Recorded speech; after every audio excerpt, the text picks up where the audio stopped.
you want a coffee? Sure, why not? Okay. Are we going to be talking for a while? I hope we are. Okay. Sure. Meghna, May I trouble you for a coffee? can we get another coffee? Cappuccino, I guess. All right. Are you a coffee drinker, Elon? Yeah. I mean, I have coffee once, usually in the mornings, you know. Okay. One a day kind of thing? Yeah, pretty much. You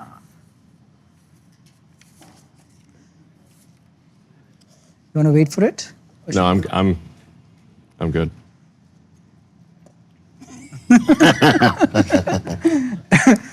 The first thing I must say is you're a lot bigger and bulkier, muscular than I would have thought you are. I'll stop you if you make me blush. Really? Seriously? Yeah, I mean, look, on the internet, I'm small, you know. You're essentially, what percentage of internet Yeah. is spent on Twitter? Is there a number to it? On X? Well, so we have like about 600 million monthly users. Although it can spike up if there's some major event in the world, it can get up to, I don't know, 800 million or a billion if there's some major event in the world. So there's, I don't know, 250 to 300 million per week type of thing. It's a pretty decent number, and it tends to be readers, you know, people that read words. You know, so. Do you think that'll change? Yeah, I mean, there's certainly a lot of video on the X system, but at this point, increasing amounts of video. But I think where the X network is strongest is among people who think a lot and read a lot. You know, so that's where it's going to be strongest, because we have words. and you know, so among readers, writers, and thinkers, I think X is number one in the world. As far as social media goes, the form factor, if you had to wager a guess for tomorrow, Yeah. how much is text, how much is video? I've heard you speak about maybe voice and hearing being the next form of communication with AI. What happens to X in its true form? How does it evolve? Yeah, so I do think most interaction is going to be video in the future. Most interaction is going to be real-time video with AI. So real-time video comprehension, real-time video generation. That's going to be most of the load. And that's how it is for most of the internet right now. It's most of the internet is video. Text is a pretty small percentage, but the text tends to be higher value generally, or it's more densely compressed information. Like, yeah. So, but if you say like, what is the most amount of bits generated and compute spent, it's certainly going to be video. So I used to be a shareholder of X, a very small one. Okay. And I got paid when you bought it, when you bought Twitter and you made it X. Happy decision? Glad you did it? Yeah, I think it was important. You know, I felt like Twitter was heading in, or had gone in a direction that had sort of more of a negative influence on the world. You know, it was. I mean, of course, this depends on one's perspective. Some people will say, well, actually, they liked the way it was, and now they don't like it. But I think the fundamental thing was that Twitter was amplifying, I would say, a pretty far left by most people's standards in the world's ideology because of where it was based in San Francisco. So, and they actually suspended a lot of people on the right. So from their perspective, even someone in the center would be far right. If you're far left, anyone in the center is far right because it's just on the political spectrum. They're just as far left as you get in the United States and in San Francisco. So what I've tried to do is just restore it to be balanced and centrist. So there haven't been any left-wing voices that have been suspended or banned or de-amplified or anything like that. Now, some of them have chosen to just go somewhere else, but at this point, it is the operating principle of the X system is to adhere to any country's laws, but not to put our thumb on the scale beyond the laws of a country. When I think of social media, thank you. When I think of social media, Elon, I feel like even data suggests that the current incumbents seem to be losing traction amongst the youngest of audience. Yeah. Even platforms like Instagram, I mean, they're not exactly like Twitter, but platforms across the board. If one had to rework social media and build something bottom up, what do you think would work for the world of tomorrow? Well, I mean, I don't think that much about social media, to be frank. I mean, it's I can mostly just want to have something where there's in the case of X, kind of a global town square, where people can say what they want to say with words, pictures, video, where there's a secure messaging system. We've recently added the ability to do audio and video calls. So you're really trying to bring the world together into a collective consciousness. And that's, I guess, different from just saying, like, what is the most dopamine generating video stream that one could make, which I think can be a little bit of brain rot, frankly.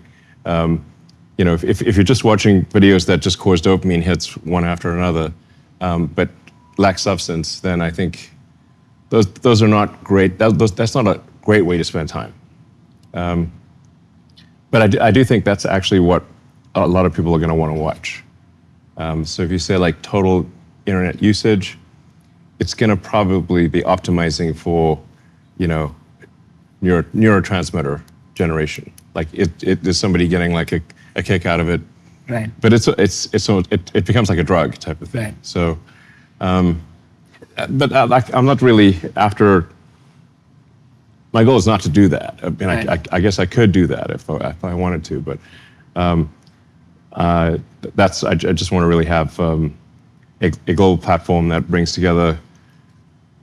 Like I said, like it becomes as close to sort of a collective consciousness of humanity as possible. And one of the things that we've introduced, for example, is automatic translation. So because I think it would be great to bring together what people say in many different languages, but automatically translated for the recipient. So you have the collective consciousness, not just of say people in a particular language group, but you have the thoughts of people in every language group. And why is that important, Elon? Collective consciousness, to have one platform. I guess, why is that important?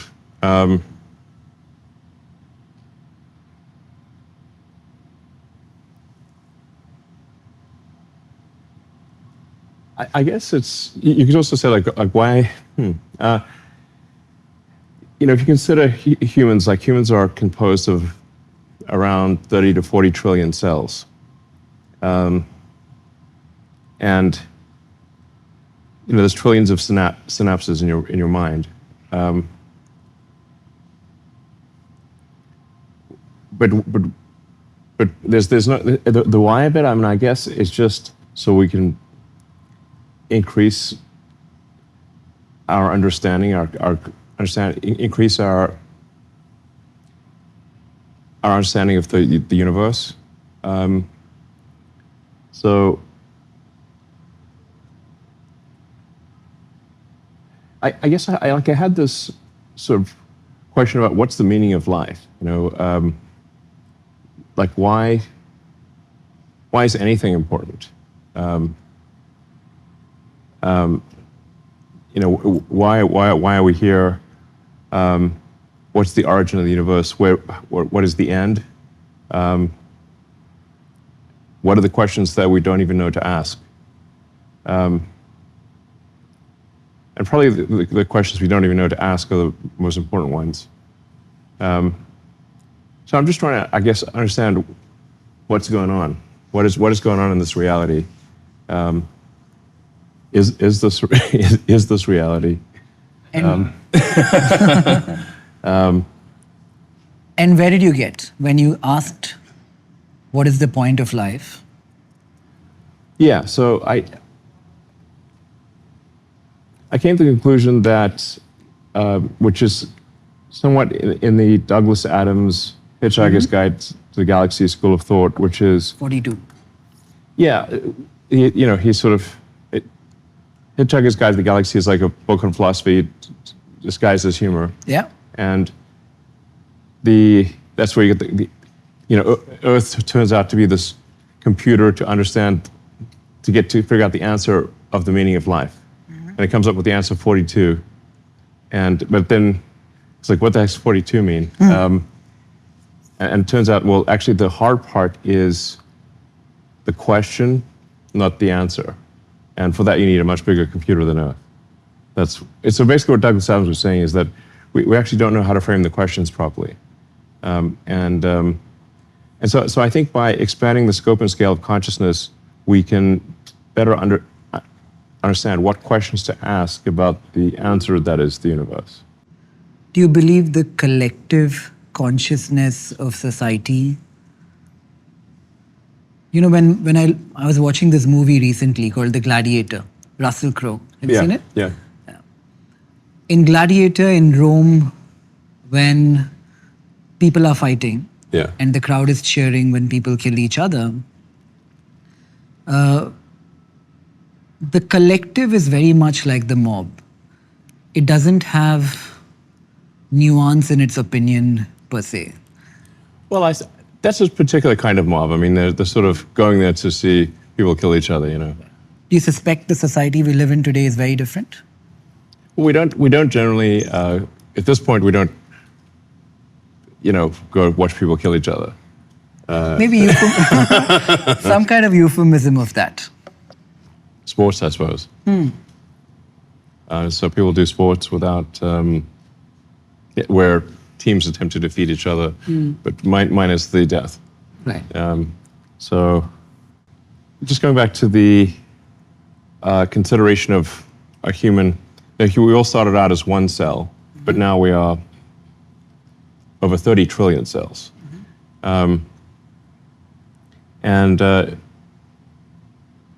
But I think most people feel like they're one body. Usually your right hand's not fighting your left hand type of thing, It's to sort of cooperate. Your mind is,